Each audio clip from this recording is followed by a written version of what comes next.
हाय दोस्तों, welcome to my channel Hindi learning.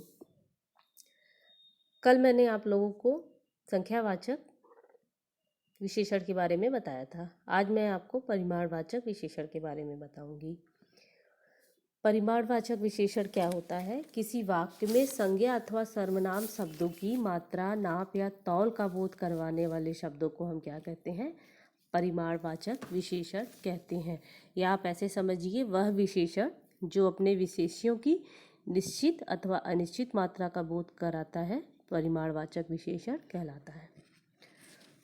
जैसे थोड़ा फल, सारा अनाज, बहुत काम, कुछ फल, थोड़ा सा पानी, 2 लीटर दूध, 1 लीटर पानी आदि। से उदाहरण, राम ने श्याम को बहुत डांटा। यह कपड़ा थोड़ा छोटा है, मुझे बहुत काम है। मुझे जरा सी चीनी देना। यहाँ पे ये भी हो सकता है, मुझे 2 किलो चीनी देना। तो यहाँ पे एक निश्चित या अनिश्चित मात्रा का बोध करा रहा है। यहाँ पे क्या होगा? परिमाणवाचक विशेषण होगा। परिमाणवाचक विशेषण के भी 2 भेद होते हैं। पहला होता है निश्चित परिमाणवाचक विशेषण और दूसरा होता है अनिश्चित परिमाणवाचक विशेषण। निश्चित परिमाणवाचक विशेषण क्या होता है? किसी वाक्य में संज्ञा या सर्वनाम की निश्चित मात्रा, परिमाण, नाप या तौल कराने वाले शब्दों को निश्चित परिमाणवाचक विशेषण कहते हैं।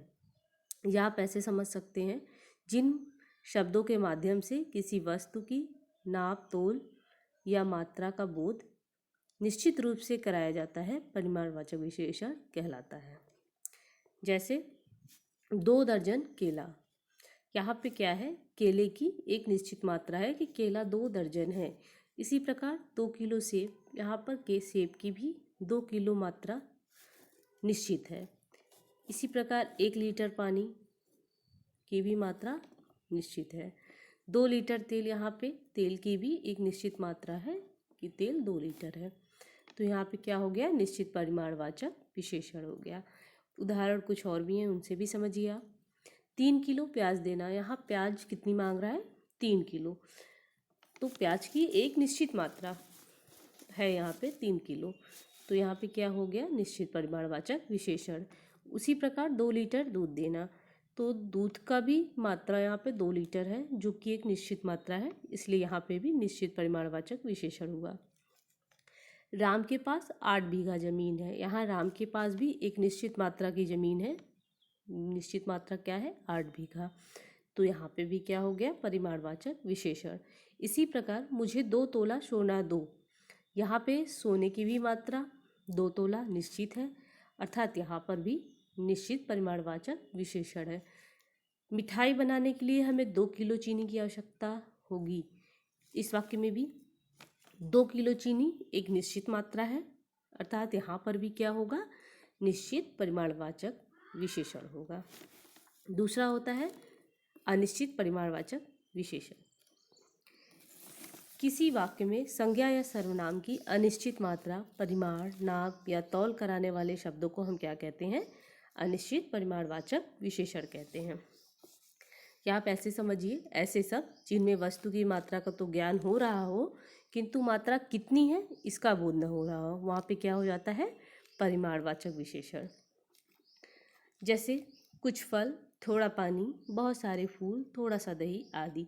यहाँ पर कुछ फल है, कितने किलो तक है इसका कोई मात्रा यहाँ पर नहीं दी हुई है, सिर्फ कुछ फल लिखा हुआ है। इसी प्रकार पानी को हम लोग लीटर में मापते हैं, तो यहाँ कितने लीटर पानी, इसका कोई माप नहीं है। यहाँ पे लिखा है थोड़ा पानी। तो यहाँ पे क्या है? कोई निश्चित मात्रा नहीं मिल रही है, इसलिए यहाँ पे क्या हो गया है? अनिश्चित परिमाणवाचक विशेषण। उदाहरण आप लीजिए, मुझे कुछ फल दो। यहाँ पे कोई फल मांग रहा है, परंतु कितने फल मांग रहा है, कितने किलो दो, कोई मात्रा नहीं बताई गई है, अर्थात यहाँ पर क्या हो जाएगा? अनिश्चित परिमाणवाचक विशेषण। यह कपड़ा थोड़ा छोटा है, कितना इंच छोटा है ये नहीं बताया है, बस थोड़ा कहा गया है, तो यहाँ पे क्या हो जाएगा? अनिश्चित परिमाणवाचक विशेषण। श्याम की भैंस बहुत दूध देती है, कितने लीटर देती है इसके बारे में कोई जानकारी नहीं है, यहाँ पे इसकी कोई मात्रा नहीं बताई गई है, अर्थात यहाँ पर क्या होगा?